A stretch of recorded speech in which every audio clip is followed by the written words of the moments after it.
The Pepsodent Show, presenting A Date with Judy.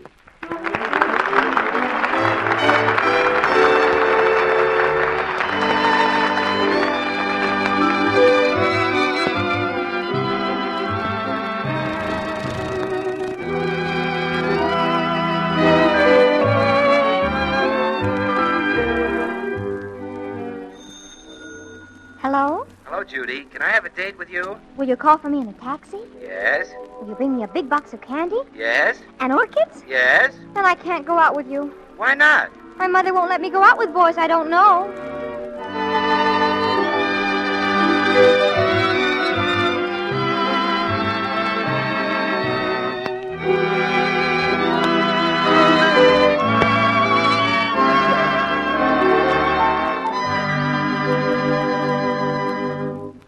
You have a date with Judy, chaperoned by Pepsodent. But first, I'd like to take just a few seconds to tell you what several important testing laboratories took many months to establish as undeniable fact. When these laboratories had satisfied themselves by making all sorts of tests on all sorts of tooth powders, here's the conclusion they reached. Pepsodent tooth powder has the power to produce a luster on teeth twice as bright as the average of all other leading brands. Briefly, here's what this means. You can expect Pepsodent tooth powder to make your teeth twice as bright as you see them now. And that's something it won't take you long to find out. Try Pepsodent tooth powder and see.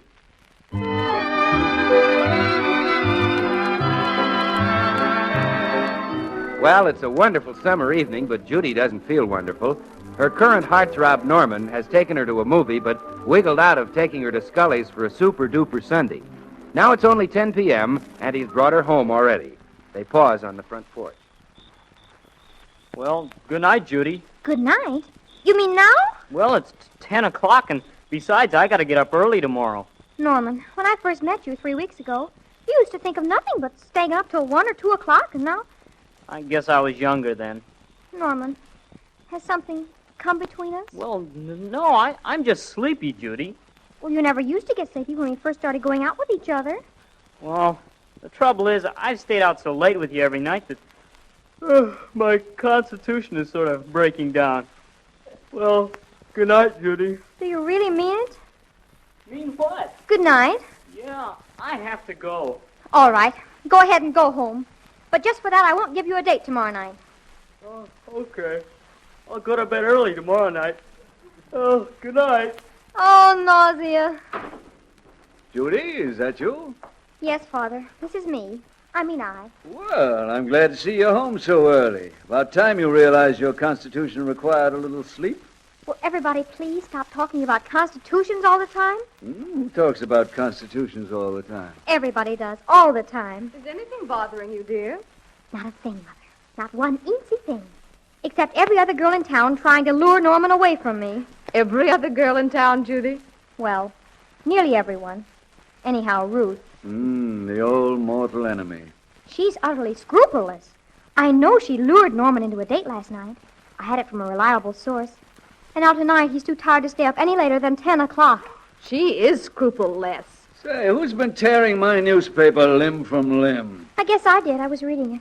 You were reading a newspaper? Why, Judy, there's no end to your reform. Hi, everybody. You know the news? How can I know the news with my newspaper in a condition like this? I'm at a radio quiz show. How very juvenile. Juvenile? You know what show this is? It's Put Up or Shut Up. Well, I suggest you shut up, Randolph, before you make a goof out of yourself in public. I imagine Randolph would be very good on a quiz show. Thank you, Mother. I'm glad there's somebody in this family who appreciates my ungoop-like qualities. If I win, I'll make 50 smacks. 50 what? Smacks, Father. Simoleons. Dollars to the hoi polloi. There's a big article all about it on page 2 of the paper. Page 2. I'd like to see John Kieran find page 2 of this mess. Good heavens. What's wrong, Melvin? Who cut this hole right smack through the middle of the sports page? Could it have been termites, Father? No, Randolph, it could not have been termites. Randolph, what did you cut out of here? It was a free offer, Father. How many times do I have to tell you, Randolph, that you can't get anything free in this world? Well, this one said absolutely free, Father. Let me see what you cut out. Yeah, here. Find your lost youth with our physical training course? Absolutely free introductory offer? Really, Randolph? Well, it's free, isn't it? Well, I don't care how free it is. I don't care if they paid you to find your lost youth. If you found your lost youth, Randolph, we'd have to put you back in diapers. Yes, Father. But how about quiz shows? They give away money on them. Free, I mean. You earn money on those, Randolph. You have to have brains. Not on some of them you don't. They just pour the shekels all over you. Turn to page 2, Melvin. I'd like to hear more about this quiz. That's not so easy, the condition this paper's in. Well, darned if here isn't page 2, right after page 17. Go ahead and read it, Father. Yes, a special junior session of the popular quiz show, Put Up or Shut Up, will be broadcast from the ballroom of the Central Hotel on Sunday evening. It features as master of ceremonies the popular quiz master, Tom Brenneman. Tom Brenneman? I wonder if he's from Wheeling, West Virginia. Oh, here's our son's name, Dora. Among the contestants are Randolph Foster, 716 Elm I Street. bet that is little Tom Brenneman from Wheeling, West Virginia. Bessie Brenneman's little boy. It says on the radio page he's 6'2" and weighs 187 pounds. I knew him when he was a youngster. He used to live next door when I visited in Wheeling, when I was a girl. Oh, what is all this droopy conversation about anyhow? So Randolph's going to be on the quiz show. So Mother knows the MC. So what? Well, I think it's rather interesting in view of Randolph's participation in the show. You answer it, Randolph. I don't want anybody to know I'm home so early from a date. I can't answer it. I'm wearing diapers. Oh, nobody gets any cooperation around here. Hello? Who? Ruth? Oh, well, I'm not really home. I mean, I'm home, but I have a date. Norman's outside on the porch. The invisible man. What?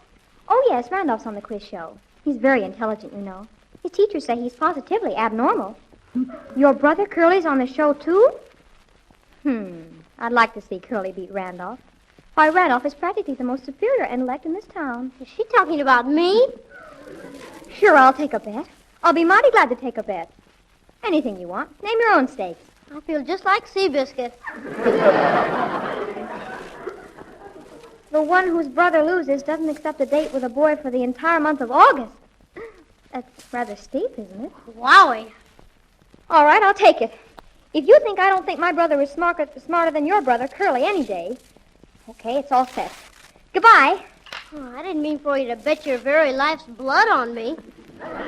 It was a rather daring thing to do, dear. Oh, what have I done?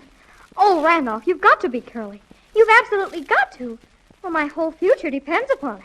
Randolph, I look at you with new respect. If Judy's willing to bet a month's dates on you, you must be a genius. Mother, you said you knew Tom Brenneman, didn't you? Yes, when he was about 4. Well, then, you've got to ask him for dinner the night before the show. But, Judy, I haven't seen him since he was 4. Mother, you wouldn't let the son of Bessie Brenneman, who used to live next door when you visited in Wheeling, West Virginia, come to town without having him to dinner, would you? I might. But Mother, after all, right next door. I'm beginning to think Judy's confidence in Randolph is a complete phony. Yes, Father. I'm beginning to doubt whether I'm really a genius at all.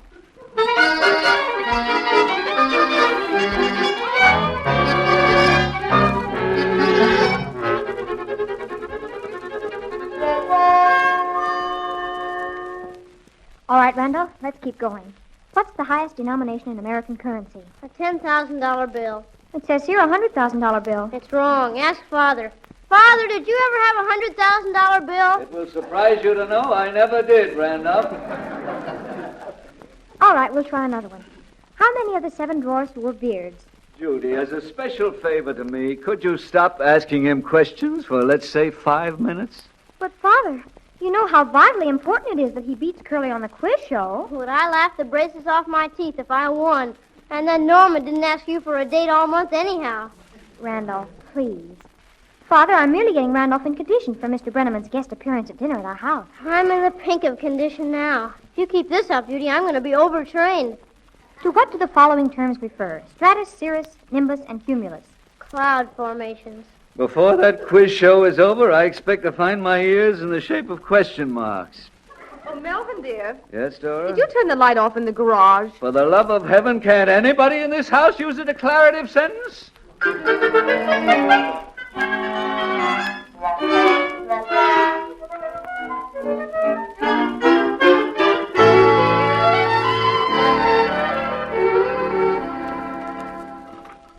You'd like another piece of chicken, wouldn't you, Mr. Brenneman? Oh, you're right. You're absolutely correct. Oh, it was wonderful of you to come to dinner here. I think it was terribly democratic and everything of you. She's just handing out the goo, Mr. Brenneman. She really wants something from you. Well, sir, you know, just yesterday a lady wanted something from me, my landlady. I don't mind quiz shows. It's the jokes I can't stand. I'll never forget what a cute little boy you were, Mr. Brenneman. Don't you think Mr. Brenneman is intelligent-looking, Mother?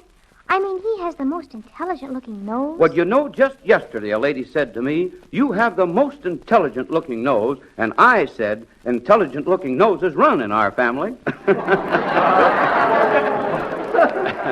You get it? I get it. Oh, Mr. Brenneman, you were just the coochie-coochiest baby. Mother, what an embarrassing thing to say to Mr. Brenneman. Well, I don't see anything embarrassing about being a baby. After all, we were all babies once, in the early part of our lives, generally. Doesn't Randolph have the most intellectual sense of humor, Mr. Brenneman? Well, you know, just yesterday I met a lady who told me she'd been married 3 times, eloping across the border from California each time. And I said, what a sense of humor, Arizona.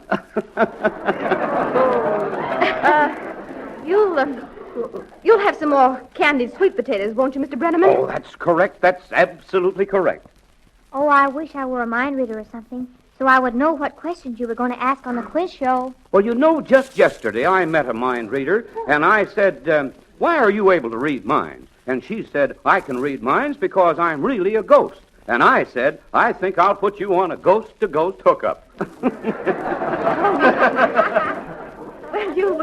Well, you certainly were a darling little boy. Did you know the dorsal fin sprouted on all mammals during the Paleozoic age? Randolph, what has that got to do with the conversation? He's right. He's absolutely correct. Oh, isn't that fascinating? Mr. Brenneman, would you tell us frankly, as an old friend of the family, is that the sort of thing you'll ask on the quiz show? Well... Judy, why don't you come right out and say, Mr. Brenneman, exactly what are the questions you're going to ask on the quiz show? Oh, Father, how can you be so brazen? Well, I was gradually choking on your subtlety. Father, please. Mr. Brenneman, is there some mild hint you could give us as to the sort of questions you'll ask? Well, the contestants can pick what subject they want to be questioned on, such as sports or popular songs or American history. American history. I don't know why you don't ask Mr. Brenneman to let me be one of the judges. Oh, Father, you couldn't possibly. Why not? Well, because if Randolph should win, it might look like we were trying to influence dear Mr. Brenneman.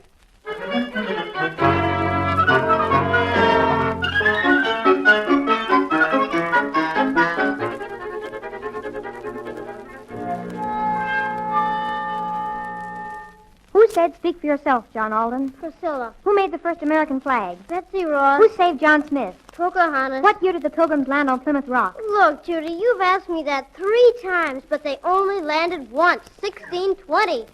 Do you suppose there'd be any way to ease it around town that the Pilgrims landed in 1820 or something, so that it would mix up anybody else who happened to get that question? No. Well, let's continue. Judy, can't we stop for a while? But you've got to win. Just think how terrible it would be if you let Curly show you off. Just think how much worse it would be if you went without dates for a month. Now, look, Randolph, you've chosen American history for your classification, and you've simply just got to know some.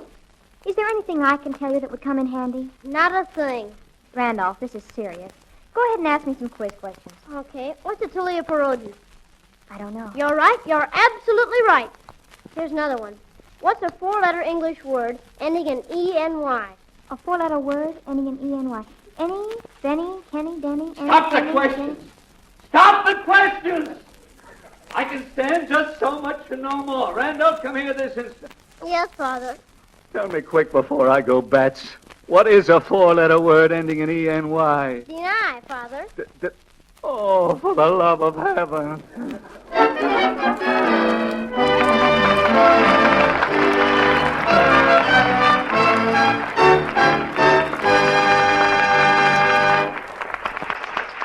Well, questions are flying thick and fast in the Foster household. But it's the answers that count, and we'll see how Randolph stacks up in just a moment. You know, when I was a little kid about Randolph's age, my gang used to get in trouble because we always used to do a little extra artwork on any billboard picture of a pretty girl.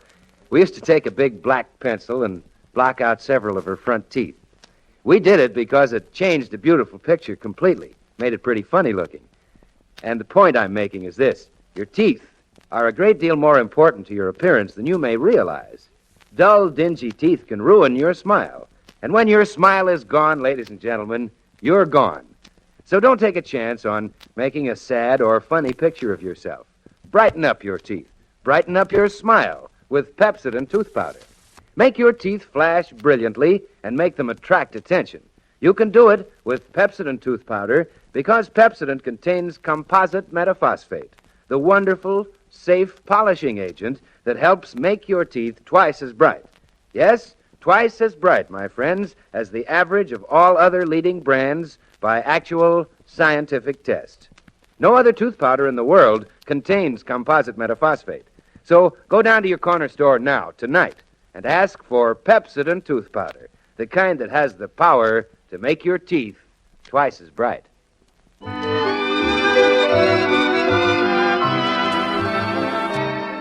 Well, let's see. Randolph is to be a contestant on the quiz show, Put Up or Shut Up, and Judy has bet her rival, Ruth, that Randolph will beat her brother, Curly.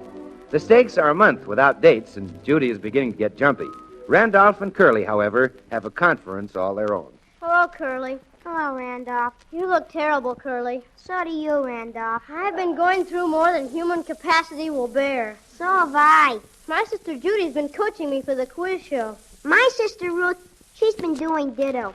I'm worn to a frazzle. Me too. I don't care much anymore whether my sister Judy has dates all next month or not. I don't care much whether my sister Ruth is ditto. Let's cross them up. Answer the questions on the quiz show wrong, you mean? Yeah, let's both be so terrible neither of us wins. Okay. That would be more fun than winning anyhow. That's correct. That's absolutely correct. All right. It's a deal. Shake. Shake. Of course, if I wanted to beat you, Curly, I could. Why, if I wanted to, I could beat you without straining my cranium. Listen, I could beat you without twitching my cerebellum. But I'm going to. You will not. You think I'd let my sister Ruth down? I'll fight for my sister Judy to the finish. I'll battle to the death for my sister Ruth. And if I can help it, my sister Judy isn't going without a date for one single night as long as she lives.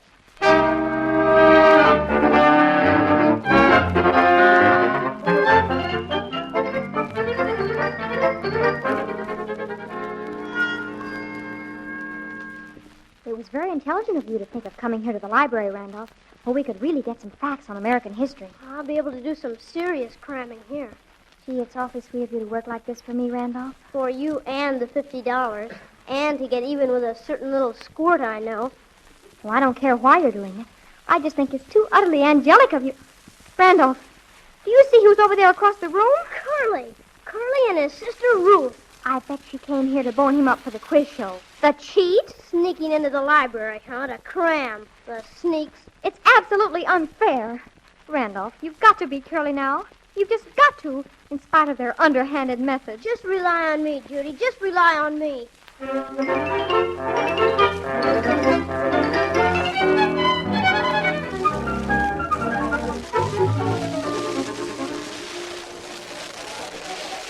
Here's some food, Father. Yes, Judy. Go on in, Dora. Thank you, dear. Oh, I'm so excited and nervous I can hardly inhale, Father. Gee, I hope Randolph backstage isn't as nervous and excited as I am nervous and excited sitting here in the audience. He's probably as exhausted as I am exhausted. Thank heaven it's here at last. I couldn't have stood another day of preparation. Oh, look, Father. Over there on the other side of the ballroom. Huh? There's Norman. I'm overwhelmed. And there's Ruthie and her family down front. I'll kind of give her a little smile. A little stinky smile. Poor girl. Little does she know that I'm going to have Norman exclusively during the whole month of August. I hope. Oh, I once saw a horse race for a stake of $100,000, but it was nothing to this. Look how goop-eyed she is, looking at Norman. Oh, Mother, it was so wonderful of you to have visited next door to Tom Brenneman's mother in Wheeling, West Virginia. You know, when I did that, I was probably thinking of this moment. They're beginning. Oh, there's Randolph sitting on the stage. Cross your fingers, Mother. Cross your fingers, Father. My brain's been crossed for a week now. Welcome, ladies and gentlemen, to the Put Up or Shut Up show. Now, just relax in your chairs. We're about ready to begin. Oh, I'll perish. I'll positively perish if I have to spend the whole month of August Judy, alone. they're starting. Duck America, here comes the quizziest quiz show on the air. Put Up or Shut Up.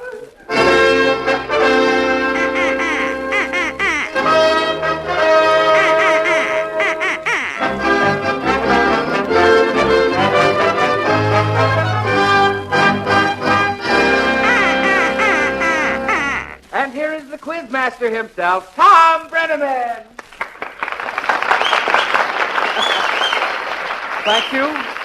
Thank you, and good evening, ladies and gentlemen.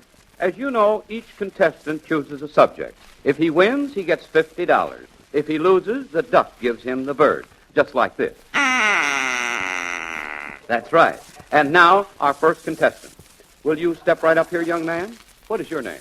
Curly Whiteman, And how old are you, young fellow? 11 years old. Well, isn't that fine? You know, just yesterday, I heard about an 11-year-old boy who went around putting tacks on chairs. It was one of his standing jokes. And now, Curly, put up or shut up. What subject would you like to take tonight? We have famous quotations, classical music, women, American history. I'll take American history. Hey! What did that young man over there say? Nothing. Hey. Oh, I see. Well, to turn from the farm back to the show, the first question I'm going to ask my first contestant is, who said, speak for yourself, John Alden? Priscilla, You're right. You're absolutely right. And now, put up or shut up? I put up. That's fine. What year did the Pilgrims land on Plymouth Rock? Oh, Mother, I'm dying. I'm too positively dying. Randolph was going to take American history, and now Curly's taking it. And Randolph will have to take another subject. I'm sure he'll do well in any subject. But, Mama, all he knows is American history. I'm listening to Curly. Oh, I'm too positively dying. What am I going to do all the month of August? Oh, nausea. This is too positively drear. That was great, Curly. Yes, sir. You have a good chance to win $50. And now, the next contestant. What is your name, young man? Well, you know me. You were just over my... What did you say your name was? Randolph Foster. And your age?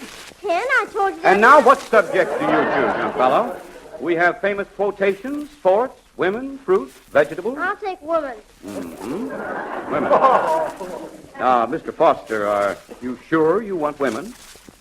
Maybe something else is more suitable. Sports, for instance. I'll take women. I can't blame you. All right, now, is it true that 50% of all parents in the state of Pennsylvania are women? Certainly. You're right. You're absolutely correct. Any droop would know that. And now a chance to make 20 cents. And, of course, the grand bonus prize of the evening. $50 to the top contestant. Will you put up or shut up? I'll put up. All right. Now, according to social authorities, is it proper that a lady keep a gentleman waiting? That isn't proper, but it's being done. Now, my sister Judy, she has a system. She's always ready for an 8 o'clock date by 7 o'clock. But she keeps the guy waiting downstairs till 9, just to make it look like she isn't too anxious. Thank you very much. Just last night I had to wait. Sir, I had to wait. 200-pound girl sat on my lap. Boy, was she awake. And now, will you put up or shut up? I'll put up if you'll shut up. What is the art of feminine makeup called? Cosmetology. That's correct. Absolutely correct. And is that an art? Sometimes when my sister Judy takes her makeup off, I don't know who she is. Well, you see, I was going to tell a joke here, but I don't think I will. You now have 40 cents, Randolph. Will you put up or shut up? Put up, naturally. Oh, such confidence. Now, the next question is, on what finger does a woman wear an engagement ring? Third finger, left hand. That's Of course, my sister Judy, every time she gets engaged, she does it with fraternity pins. She hasn't been engaged much lately, but once she had 4 fraternity pins at the same time. Well, I guess that evens things up. I was going to tell a joke here, too, but I guess I won't. You now have 80 cents. Will you put up or shut up? Put up. All right. What is a misogynist? A a misogynist is a woman hater. That's Norman, my sister Judy's boyfriend, he didn't used to be a misogynist a few weeks ago, but lately he's been massaging all over the place. What was that? That was my sister Judy.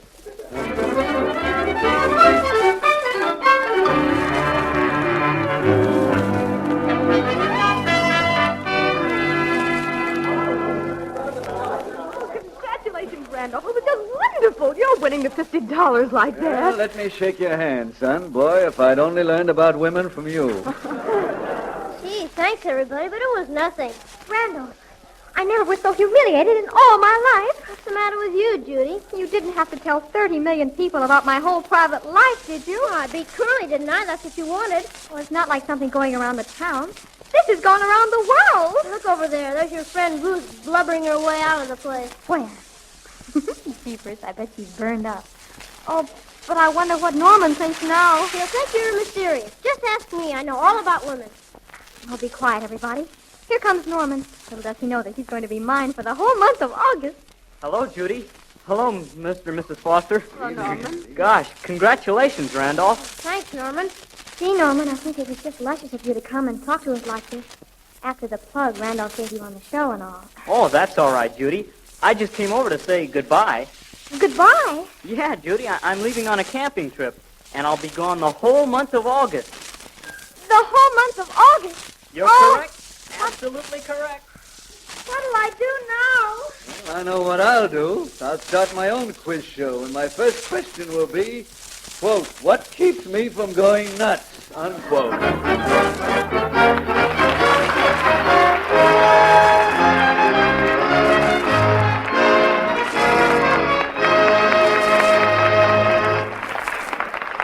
No, sir, I'm afraid there's no question about the trouble that Judy gets into. And as long as we're in the quiz spirit, may I ask you a few questions, ladies Just a and minute gentlemen? there, Goodwin. You're talking about questions and quizzes. That's my department. May Yeah? I ask you a few questions? Why, you bet, Tom. Go right ahead. What's your name, young man? Bill Goodwin? And your age? Too old. Too old.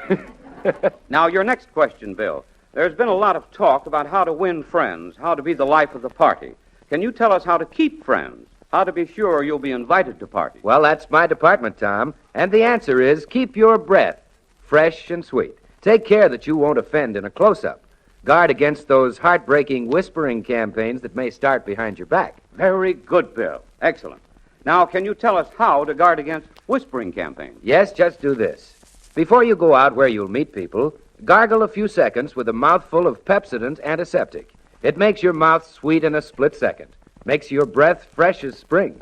Pepsodent antiseptic gives you 3 times the safe breath protection because it lasts 3 times as long. You see, even when it's mixed with 2 parts of water, it's still an effective antiseptic.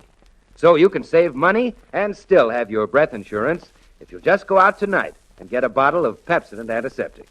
Keep it handy where you can use it at least twice a day. That's correct. Absolutely correct.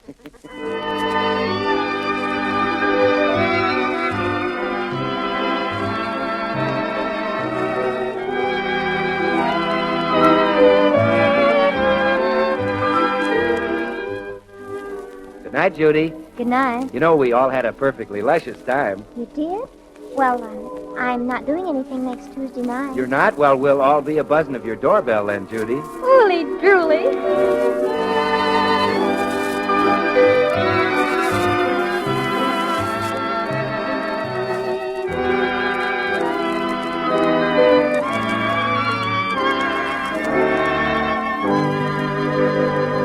You all have a date with Judy again next Tuesday night. A Date with Judy with Ann Gillis, Margaret Brayton, Paul McGrath, and Dix Davis is written by Eileen Leslie and Jerry Schwartz. Music is conducted by Wilbur Hatch. You're all fixed up, so don't forget next Tuesday night, will you? You have a date with Judy. This is Bill Goodwin speaking for Pepsodent, and this is the Red Network of the National Broadcasting Company.